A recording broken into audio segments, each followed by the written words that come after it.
Well, good morning, everyone, and welcome back from our summer. I guess we can call it summer vacation or summer break, and it's still summer actually.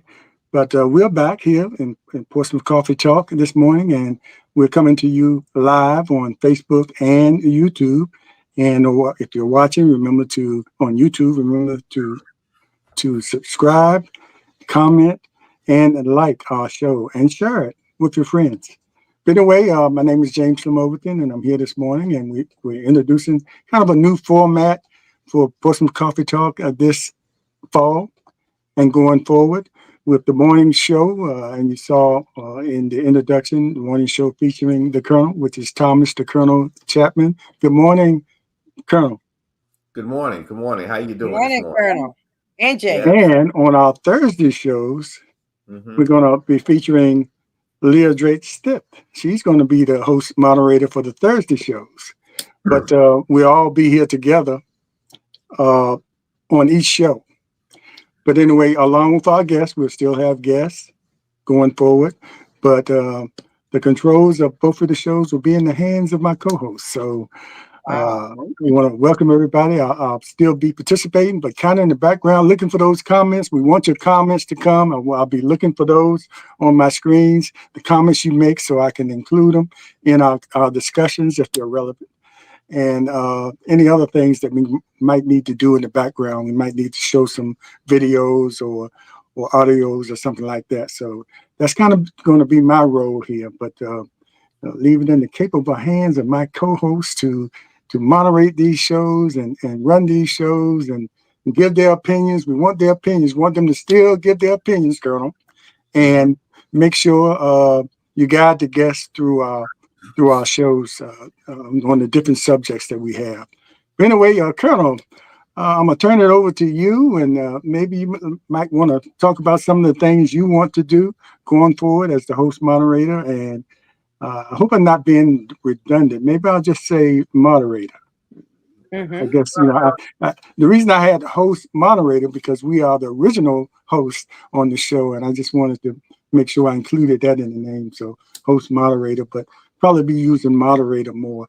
But anyway, you can talk about some of the things that you want to achieve or you want to do, or some of the goals you want to have as the moderator going forward, as we include guests and talk about. And of course, the morning shows will be more geared to the political news and current events of the day. And of course, the Thursday shows with Leah Drake Stith as the moderator, host moderator, will be more on the line of human interest stories and just introducing you to people that have interesting stories to tell that might be a benefit to us all in mental health and things like that. But the mornings are going to be dedicated to politics and current events.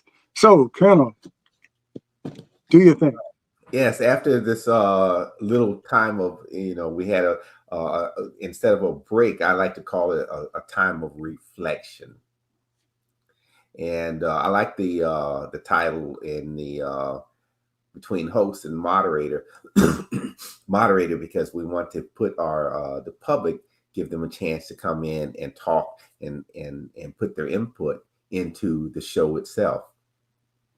And we've, as in the past, we'll still continue to look at local, state, and national news on how, and then breaking down on how it affects each and every citizen in our population, not just on the national level, in the state level, but in the local. Because even though all politics is local, stuff that happens on the state and local affects state and national levels, affects us here on the ground.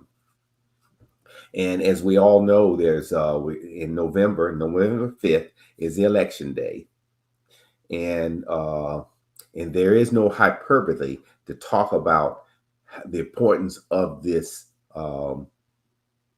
election, because in truth, having served 36 years in the military, been out here around the world a couple times, uh,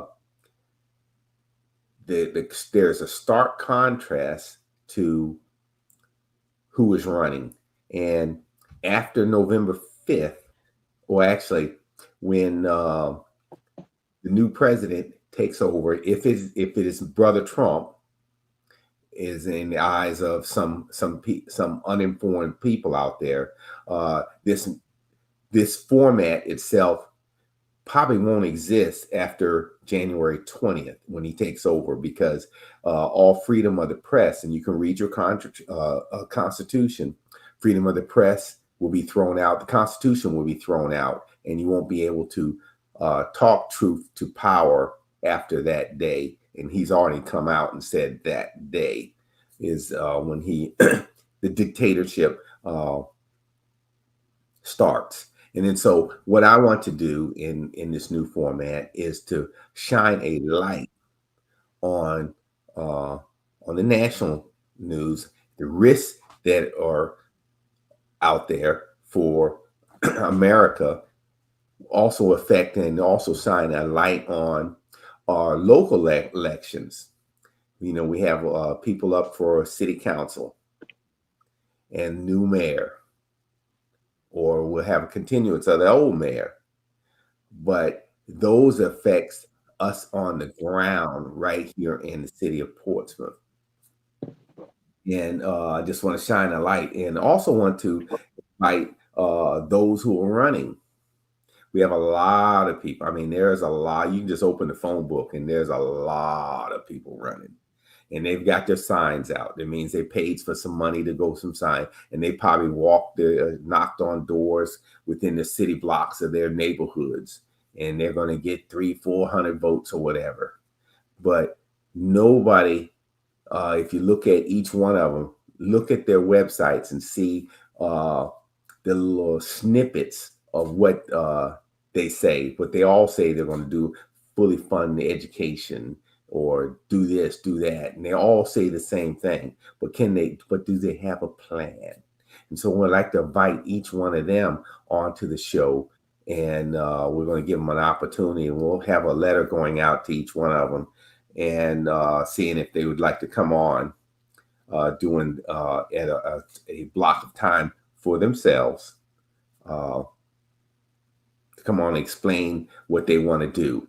And for those who don't come. But I will shine a light on your actions as a previous council member, or I will want to shine a light on if you're a new person wants to come on, and shine a light on what you say and what you've done in the past. And so the light bulb has come on, and it's time to shine that light. And I could tell you, with a history, you won't be able to hide, because I will come find you. I will speak out against you or for you. I'm not going to endorse anybody, but I will shine that light on you for inactions or actions that you have done. And so that's a big piece what I'd like to accomplish, in this next coming years. The other piece too, as you look down at the screen across there, is to look at, with this new format, we'll need also support, because all monies that we collected in the past and in the future goes directly to producing and continuing this show.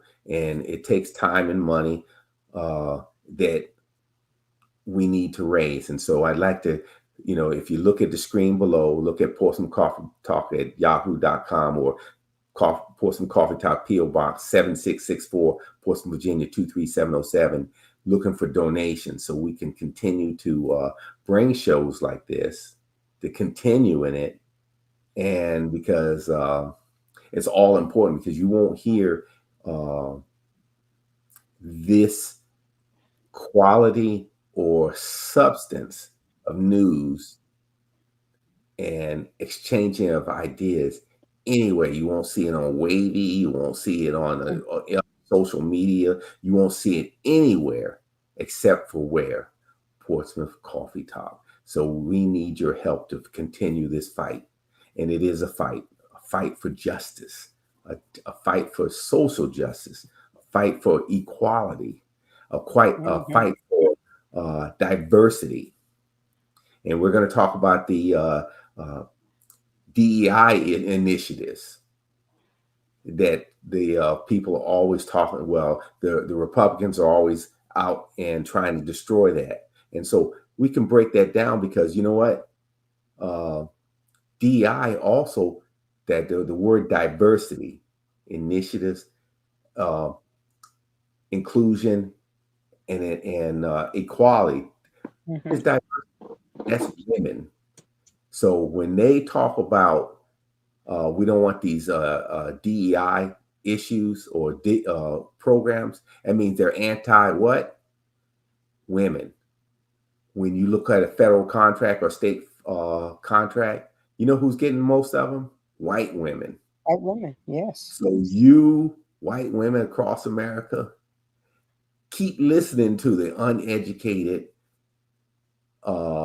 fools over at the in the MAGA thing, and you're doing your own self a disservice. And we're going to bring that to light.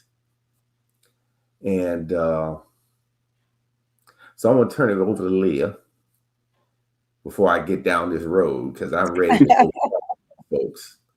And I got issues, you know, and I'm going to bring up one more thing before I turn it over to Leah.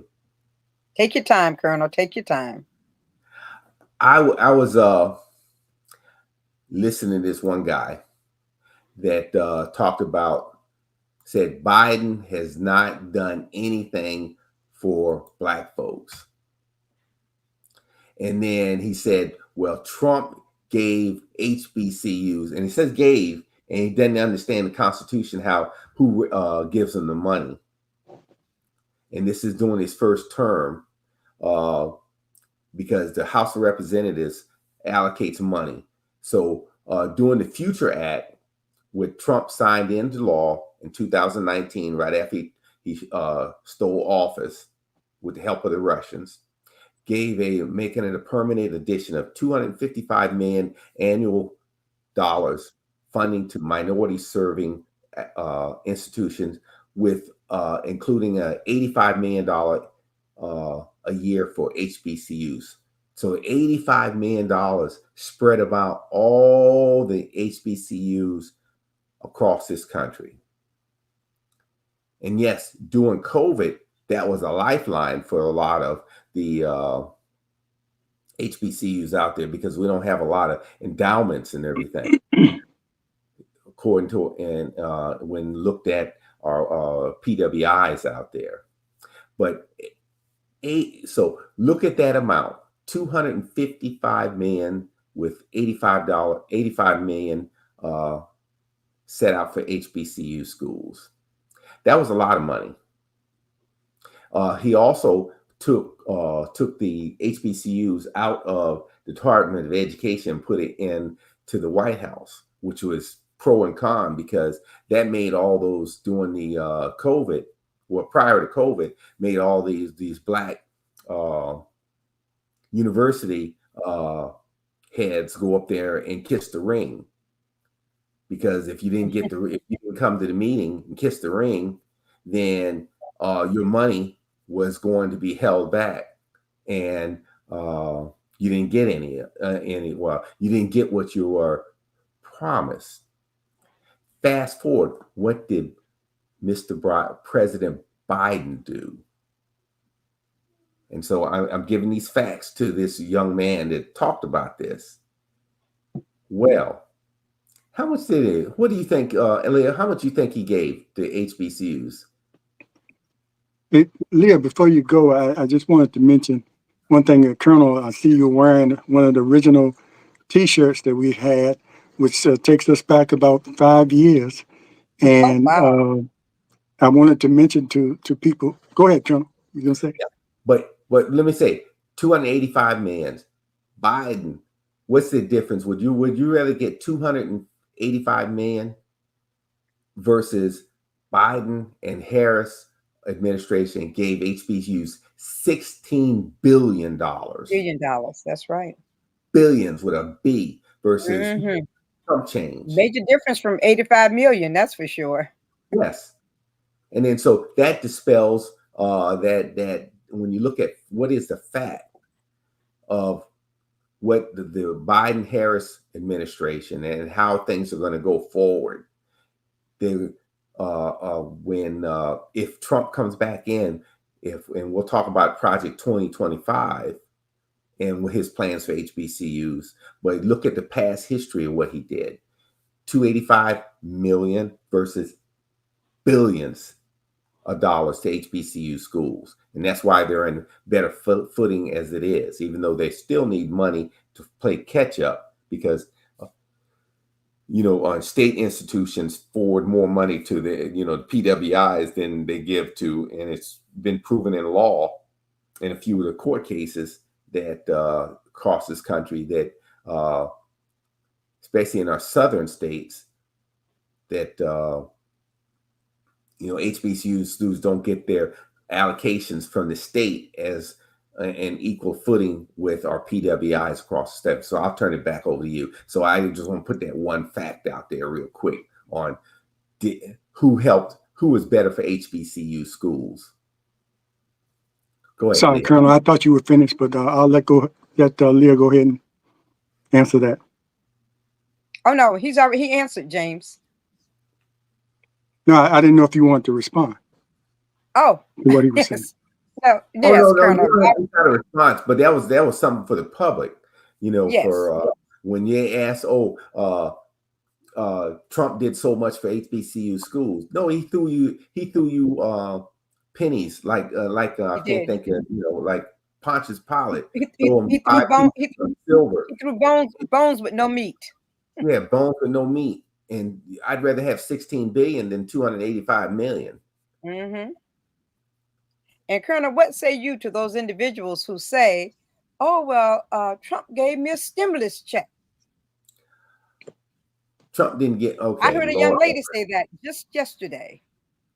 Yes, and it's another low information TikTok looking girl that TikTok getting their information. So the House of Representatives at the time, we were looking at economic collapse because he was been given the Obama Biden economy, had the economy on the upswing, and it was very improving, but he basically destroyed that economy with his inactions. Because you look, and we could go back and look at what policies that he had. He basically ruined a rising economy to where we were heading to a depression prior to him getting out coupled with COVID.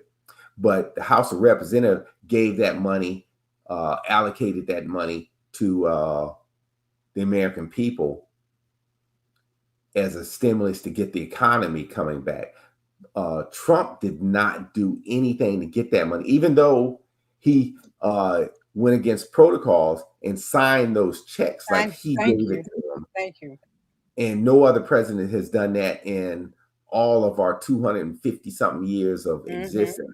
No other president did that, but he is so vain that he made it look like he gave that check. And then so that young lady that you just talked about is one of those low, I hate to say it, but I'm gonna say it, one of those low information, and I bet she's a non-voter,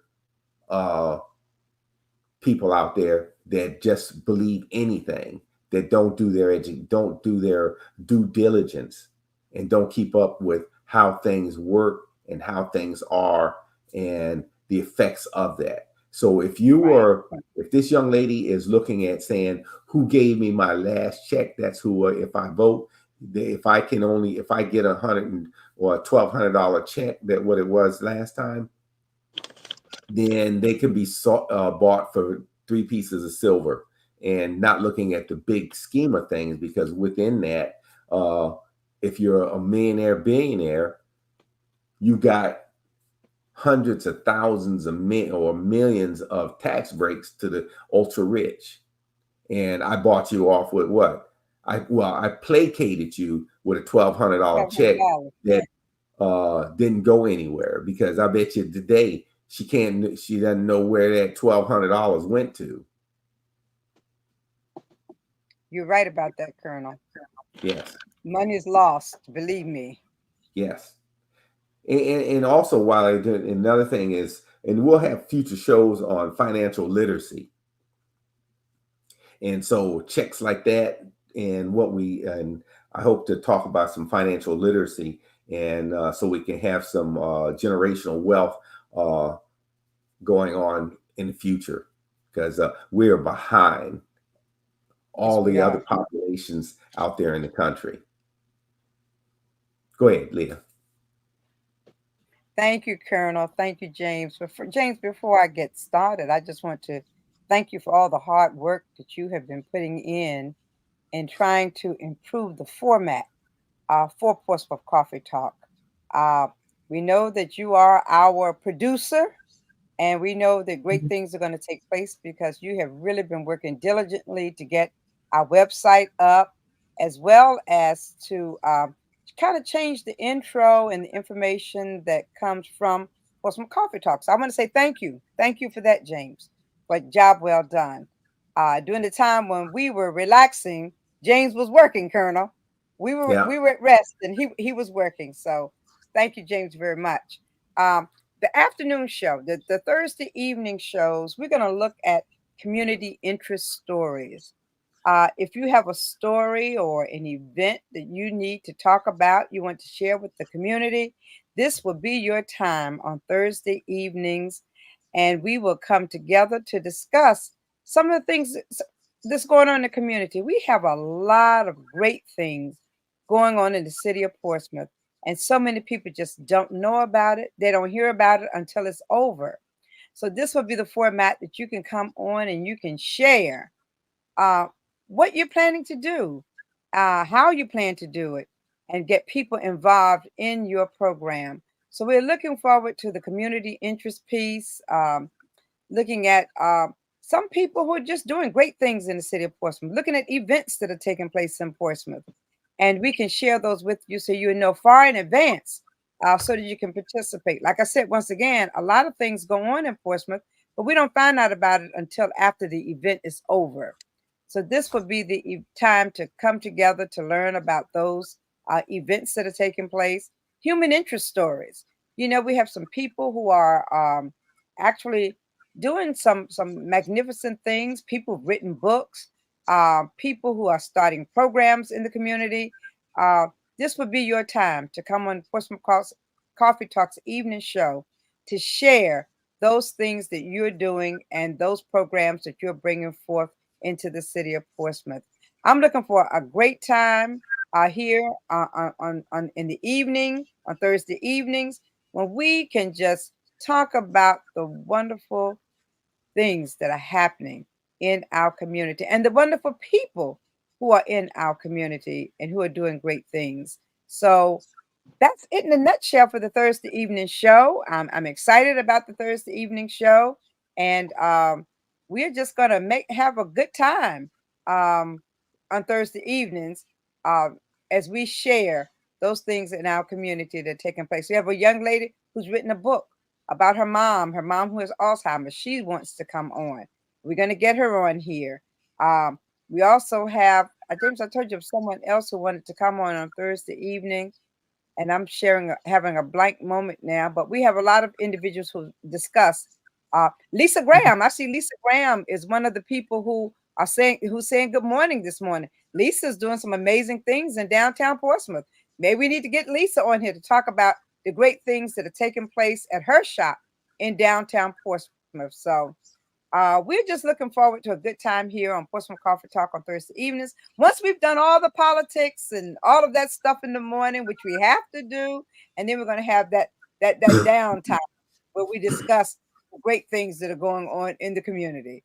So I'm looking forward to it. I'm looking forward to joining Colonel on Monday mornings, and I'm looking forward to Colonel joining me on Thursday evenings, and also James keeping us straight as our producer. So thank you, James. Thank you so very much. Yeah, I just wanted to say, I'm just wanted to say how much I appreciate you two hanging in here all these years and doing this. You really showed a level of commitment to what we try to do here. And I want to remind people we are here for our voice, our community, and our future. We haven't forgot about that that term we used to use at the end of every show, but that's still a part of our motto. And I encourage you to go back and look at our past videos. A lot of things, it's funny, a lot of issues that are being talked about currently, we've been talking about it here on Coffee Talk for a long time, especially the Project 2025. We, we, we've been talking about that for over a year. So go back and look at some of our old videos, our old shows, as well as what we're going to be doing going forward. And Colonel, I think one of the things that we're working on, and I think it probably would be on our next show, is to have people, some guests on here that are from the left. I mean, from the right, uh, conservative, some conservative and some Trumpers. And we're working on getting them on. And I've already talked to some. And just to get an idea, just to have a conversation, not a confrontation, but a conversation about where they stand. And we might have some very pointed questions to them, why they support Trump with all the things he's done. And we do lean towards the Democrats, being Democrats. I believe we're all the Democrats, so we don't run away from that fact. But we do create the opportunity for people that think differently to come on. And I think it's important that we have those different views here on Portsmouth Coffee Talk in order for you, the audience, to make up your mind on which way you want to go. But as we talk, let's talk about the current things that are going on with the Harris-Walz campaign against Trump, and how things are trending as far as the polls. If you want to believe in the polls, we still we how different it is since Biden. And Biden did some good things, but we had that period where people were sort of, not feeling the campaign going forward because of Biden. I guess it was his age or whatever, but we've seen a surge in the polls with Harris, either surpassing Trump in some of those battleground states or being right even or really close. Right. So do you all think we can keep this momentum going forward? I know it's important for us to do that, but you think we can keep it up? It's going to take that momentum. We can't, because it's going to be close, and then you have the electoral thing that has me worried, because we've always won the popular vote. Yes, but I just hope. I don't like polls.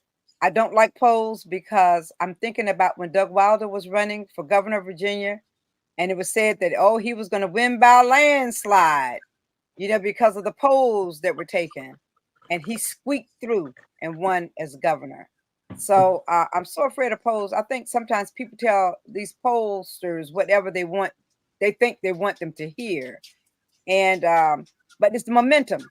We got to keep it 60 days. Surely we can keep this momentum going for 60 days. They're getting into Trump's head now, which is a good thing. They're getting into his head. And if she can just stay in his head, come the debate in a couple of days, we're going to have that debate September 10th. And she does what she needs to do during that debate. That will help the momentum. Plus the bus trips that they're taking through areas where Democrats nor Republicans have traditionally gone. These little rural areas that no one ever go to find out what the individual's concerns are in those areas. I think that should she keep it going? Which I'm say should she?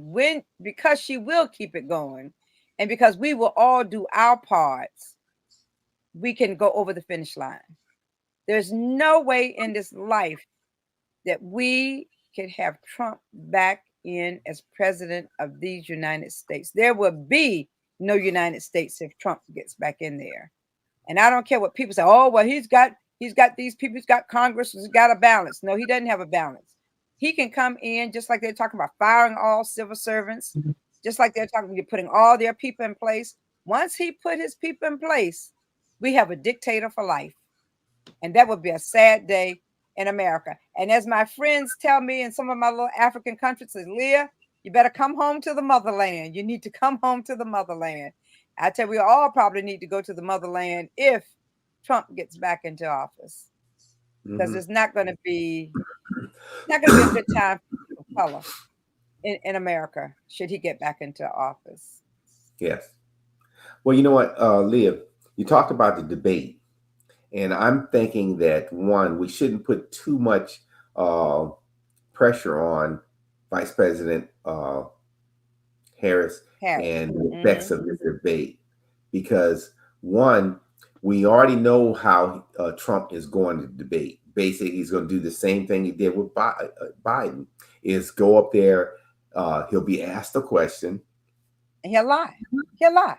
He'll just spit out the same old lies for about for a 3-minute, 5-minute question. He'll spit out 4.5 minutes of lies on how great things are and how bad things are for that the Biden and Harris did in the last 4 years, and then we'll filibuster the question that is asked, and will not really ask it. And then so you have two in a debate.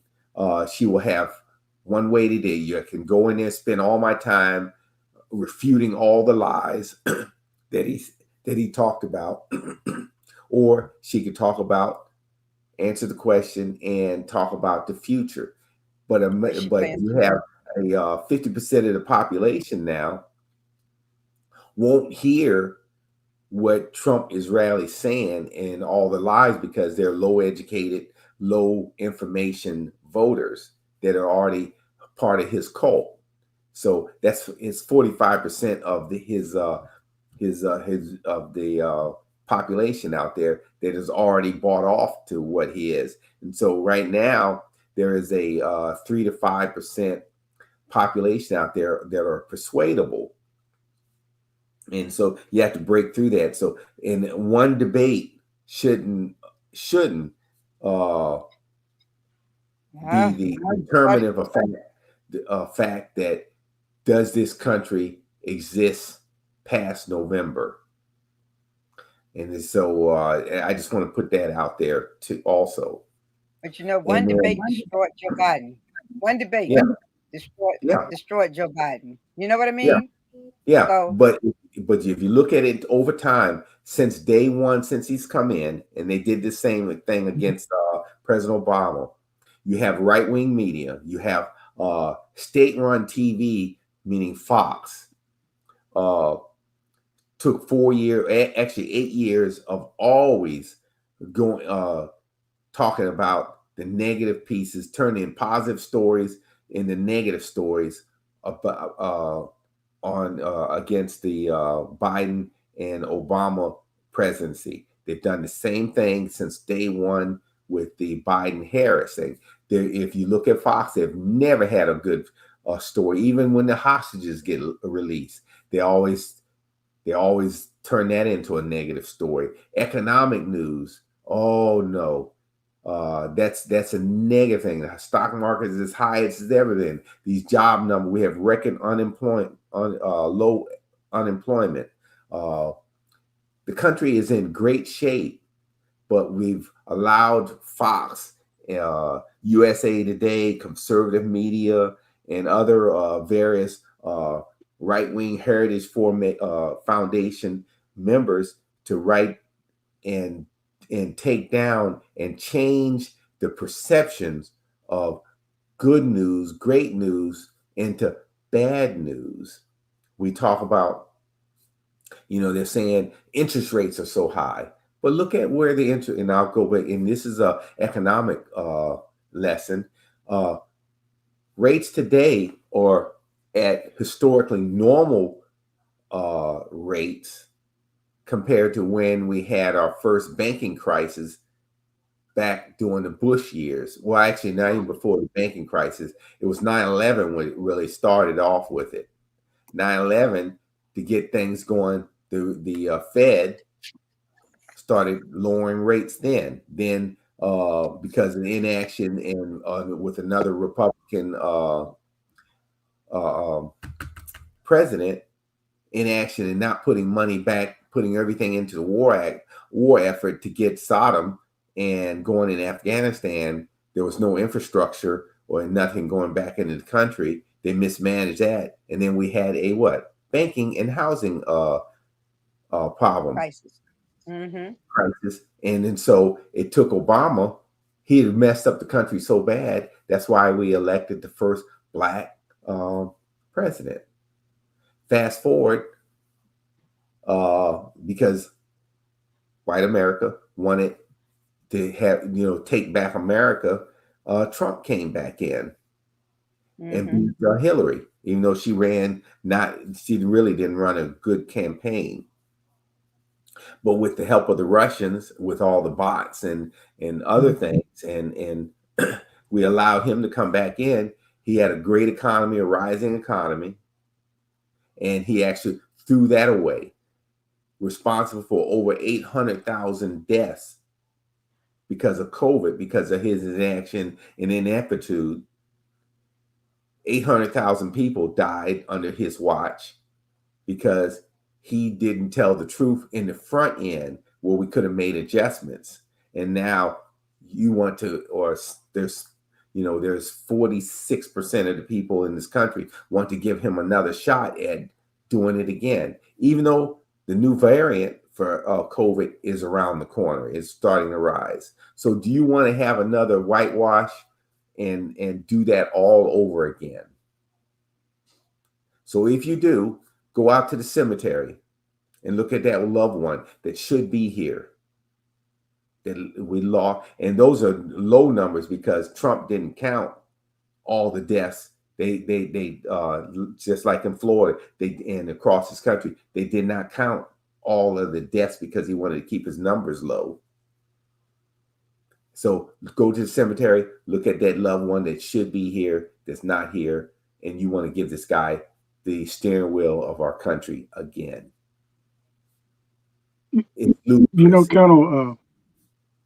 Colonel, a lot of that stuff, a lot of those things you just mentioned are true, and a lot of that is broadcast every day with that kind of information. Richard Pryor had a joke a long time ago that part of it said, "You're gonna leave me or your lying eyes," and we're seeing it every day.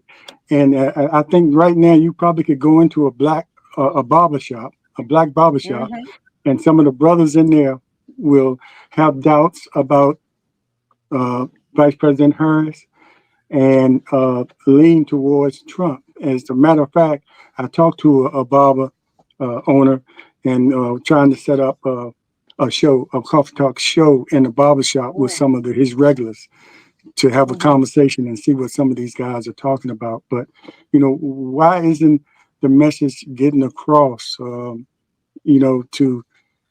most of the people? Not a lot of people watch Fox, but not everybody watches Fox. A lot of people watch the main news or watch the streaming shows like this and get that information. But we still don't want to believe, people from the right can say a few things and they'll just clamp on to that. And the facts are right there in front of your face. All those facts that you just shared with this audience should be enough for anybody in their right mind to see that we are doing better. It's always room for improvement. But, it is what it is. Here we are, with a tight race that shouldn't even be close. And and they look at a lot of the TikTok too.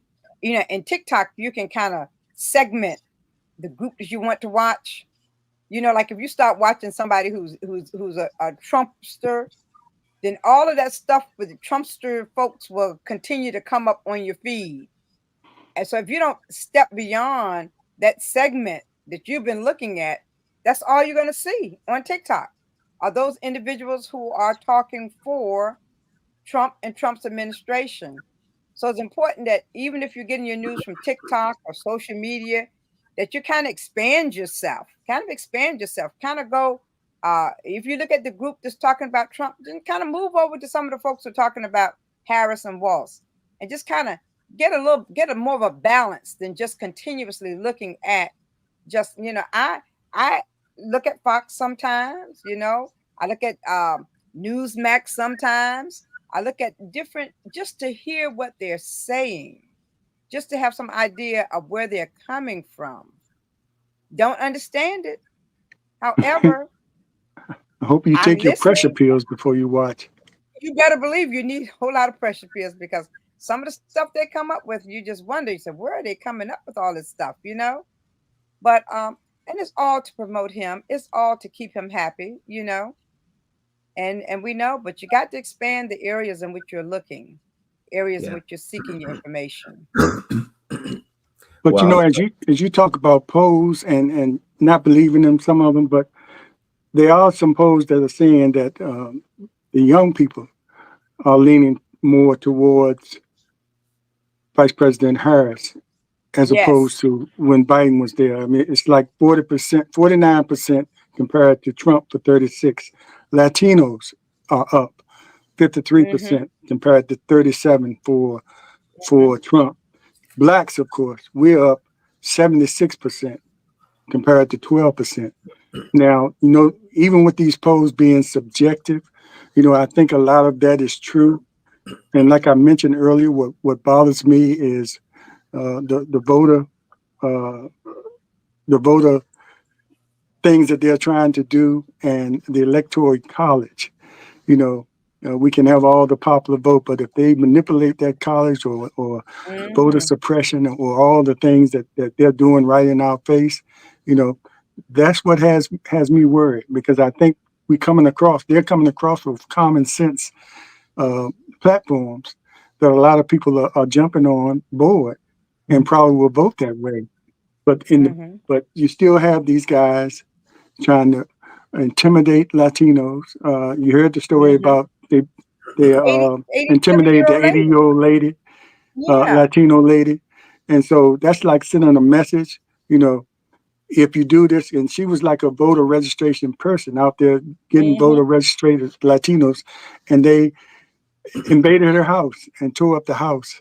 Had a search warrant that had nothing specific on it, so that means they can just look for anything and sending a message out, this is a warning to you guys. So when you have that Yeah. kind of activity goes on, it gives you pause about what's going on and makes it uh, true that we really have to get out there and keep the momentum.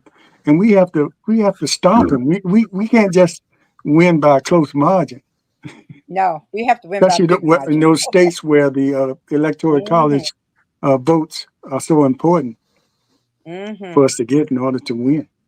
yes. But You James, the one thing that I'm happy to see is that she has hired a plethora of lawyers Hmm. uh, preparing. They're preparing for the games that these individuals are going to play.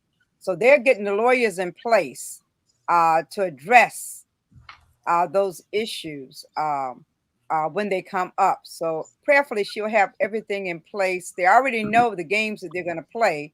So prayerfully, they will have everybody in place that they need in order to fight off some of these things that they're going to plan to do um, in order to kill the vote for a lot of people. And you know what? listen, and it makes Yeah.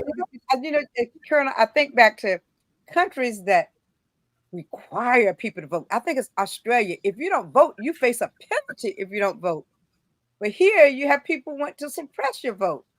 Hmm. In other countries, they're mandating that people vote, and then you come here, and we're going to suppress your vote because we want you to vote the way we want you to vote. We want to control your mind, Yes. and it's sad. It's really sad. Well, when you have a voter participation rate uh, uh, below 50%, high high high 40s, and it doesn't take but a little bit of voter suppression and some shenanigans by throwing people off the rolls or scaring people, saying I'm going to have these poll watchers looking at down here, looking at you to see if you have you got a speeding ticket or whatever, or you're here illegally, or you look like you don't supposed to be here. And and so it stops you or puts fear in you for going down there to vote, or looking at throwing out your absentee ballot because you didn't put a date on the or put the wrong date on the envelope, or you didn't do one minute thing on the envelope, or when you signed it, or the square wasn't all the way X'd or Colored black. in, yes. They throw your vote out. It doesn't take that much to throw an election off and throw those electoral college votes into the other side's column, which would, and it's going to be a tight election to get to 270. And people just don't understand. They have to go back. And we've already gone back and looked at the changes in the educational system, especially in the K through 12s in the high school, where we don't teach those social studies and history lessons that we did, and I hate to say back in the day, and the importance of it and what the meaning of it. And so that is that is part of the plan. And going back and how Trump and his acolytes have manipulated the truth, you can go back to Germany, in Nazi Germany, where Hitler says, and Hermann Goering, his publicist, saying, just tell it very often, and if you're going to tell a lie, tell it often. Tell it often. That's right. And tell it all the time. Trump has taken that playbook, and that's what he's been doing. And so that pseudo Hitler mindset is coming back to the White House. And then so what you just had, that statement of the Latino lady, 82 years old or however she is, that's going to be countrywide come January. That's why I said in the beginning of our monologue, freedom of the press and freedoms of all people will be gone after if he takes office. And so we need change. We need Biden and Harris. We need to have actually, let me rephrase that. We need Harris Walsh at the top of the ticket, and we need a Democratic Senate and a Democratic House, and we'll need especially we need another Attorney General, because why hasn't, and I asked this question, why hasn't the Justice Department gone down there and put a suit and looked into voter intimidation? You got an example down there in Texas with the Latino lady, and across this country. But our Justice Department, led by Merrick Garland, who is scared of his shadow, has been asleep at the wheel, letting our country just disintegrate before our eyes. And we're not even looking at what this stacked Supreme Court is, that has gone out and says they don't care about America anymore, with all the right-wing tilt that they have. You can't believe anything that they say anymore. And the risks, what they're going to do, we think, you think that overturning a Roe v. Wade is going to be bad. What are you going to say when they overturn all the LGBTQ rulings? What are you going to say when they go back and says there are no mixing of the races again? Loving versus state of Virginia. I think it's also important to mention, while we're here, on some of the things that we can do as voters and as citizens to fight against this. One thing you can do is make sure that you haven't been purged, especially if you haven't voted in a few years. Even if James, I just put this on my paper.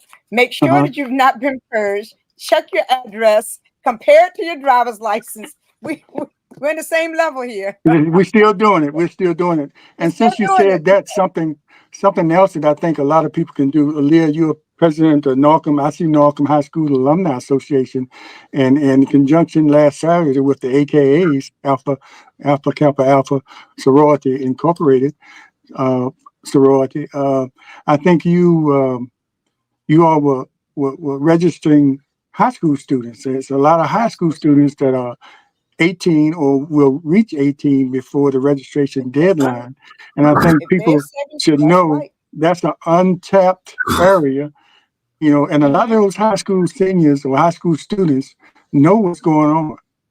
And They do. it's their future. And if they don't know, we need to remind them it's their future Exactly. that they will be voting on. And all of us, I Exactly. believe, started voting when we were in our teenage years. Mm-hmm. Yeah. I know I voted as soon as I was eligible. I had to go vote. As soon as I But was eligible as well. so that's an untapped. But like I gave that report about the young people, and the ages are from 18 to 34, where it's a surge in support for her. Mm-hmm. So those people, those students in high school can't be overlooked. And what you all doing is very good. And I hope a lot of other people do that in the other high schools in the city of Portsmouth and Yeah. throughout the country. Make sure you tap in there and the colleges. Mhm. Make sure you register those students because it's more important for them to be registered and vote, almost more important than Exactly. us voting, because a lot of us Mm-hmm. not going to be around for that. If you want to be honest, but their future is being threatened by the And Trump James, and as regime. you as So you mentioned, voter registration, it is important that when people come out to get you registered to vote, that you have your social security number.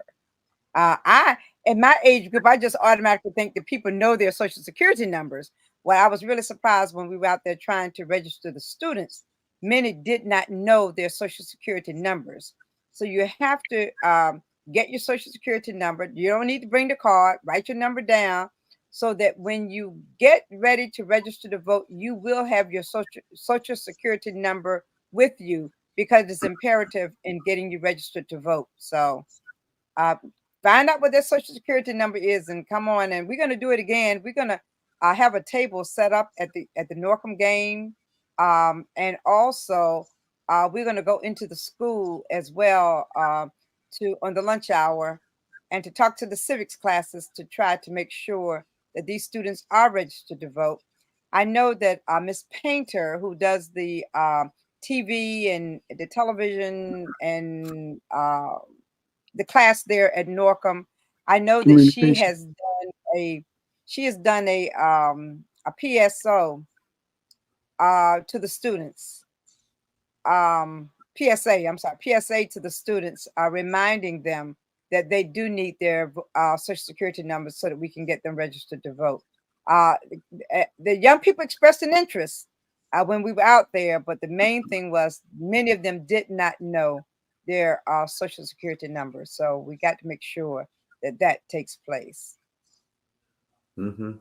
Yeah, and that's a good point too. At these high school football games, some of the Hmm. if they don't have an alumni like NORCM does, they can still set up a table with the permission of the Exactly. school and the superintendent and everything. Set up a table at the games or inside the games to register students. Get to them Hmm. any way you can and make sure that they're And registered because we always talk exactly. about us being registered, us older voters being Hmm. registered, and forget about all those young teenagers that could be Hmm. registered Hmm. and make a difference Hmm. in Mhm. their own future. And like you say, James, we're really thankful to the AKAs. They have really been extremely helpful. Attorney Crump and her team.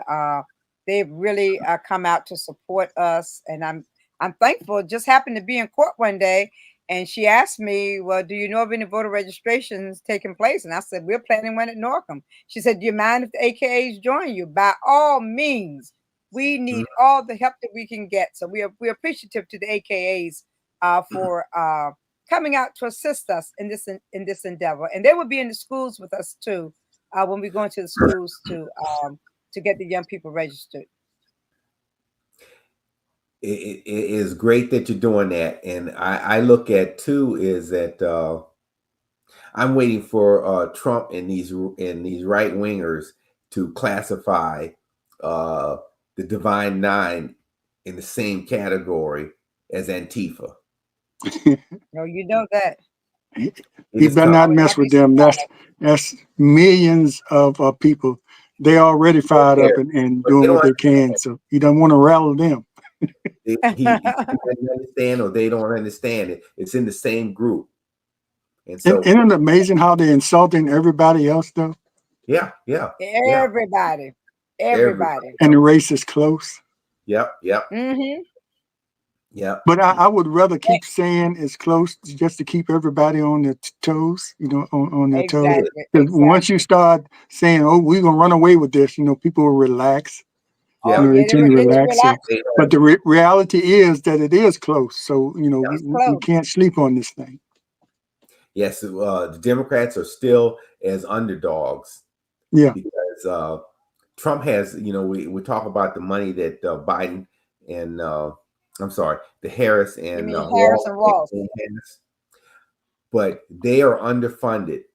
Trump and them still has twice as much money than they does. The only difference is Trump is not spending his money because he believes it. If you I looked at the fine print on his donations. It goes to him, and then he'll spend only like 5 to 10% of that goes to the campaign, and then so all of those low donors, low educated, low information donors that he's getting, they're just giving their money away to Trump so he can have more lavish stuff out there, Mar-a-Lago in his Russian palace. So he can fund all these lawsuits he's facing. Yes. And all these attorneys he has to hire.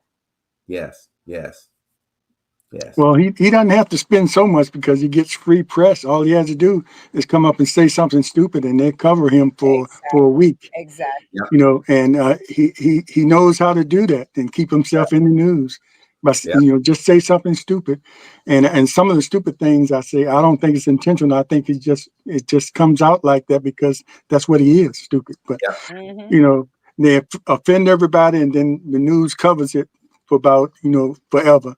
And so why spend all the money when the national media will cover him as much as he wants anytime he says something? In his mind, all publicity is good publicity. Everything comes out. So, yes, but we're coming down to the to the close. Yes. So I'll leave it up to you, James. Well, I'll let you close up. I just want to say, continue to watch us, and we're going to start back up on the 9th with our Monday and Thursday shows. And please pay attention. And we're going to be talking in the mornings about current events and the political actions that are going on throughout the election, trying to inform you, and so you can make an informed decision. Of course, in Virginia, early voting starts this month, I think on the 20th. And I think, Leah, let me know if I'm right. Maybe if you early vote and find out that you were purged or something like that, or something wrong, you still have time to correct it if you early vote. You got time to correct it. Different from going to the polls on election day, and then you have to fill out a provisional ballot that might not get counted. So if you vote early, you can find out if you know what you're going to do, and most of us do. It's maybe not on the local elections yet, but if you vote early, you can find out where you stand, or you can just check. I think it's some places you can check online and make sure that you go online and check. I was trying to look for the site then, but we'll have the site when we come back on Thursday. But there is a site that you go to, and you can check to see if your name has been purged, because Governor Youngkin did purge quite a few people. So it's important that you check to see if you have been purged. And also it's important also to note that if you have been convicted of a felony, but you have not yet been charged, if you have been charged with a felony, but yet not convicted of a felony yet, you can register and you can vote as long as you've not been charged with a felony. So those individuals out there who may have been charged but not convicted. If you've been charged but you've not been convicted, you can register to vote and you can vote in this election. Yeah, that's good. That's good information. Some people might think because they were arrested that they can't vote. but you have to Exactly. be convicted, as the Have Colonel to be says. convicted. Yes. All right, Colonel, you want to close us out, and we can go, and we'll see you next week. Yes. Well, you know what? In this last statement, Next week, are we not coming on Thursday? No, we just start. Are we not Start starting next till week. next week? Right. Okay. Oh my goodness. Thank you. Gives us more chance to prepare, Okay. to be Sounds ready. good. Sounds Okay. good. okay. So, If that's okay. but I always said about, we always know in America there's two justice systems, and we're seeing one now, just in our conversation on voting, and for those who have been convicted of a felony, you have a guy that has been convicted A with multiple felonies. 37 felonies, and in the state of Florida, where he's now from, he shouldn't be allowed to vote. But we are still asking him, what is he going to vote? How is he going to vote on some of these abortion issues down there? And so you look at the press, who have not done their due diligence with a follow-up and saying, how are you able to vote? And you have all these felonies on you. And then so that should tell you, give you credence to say we need to have one justice system, and to go on from there. All right. Well, thanks everybody. A big shout out to Patricia Pippin, Jackie Kendall, Roberta Carter, and Elisa Graham, of course, and all the other people that were watching today. Take care, and we'll see you next time. Take care.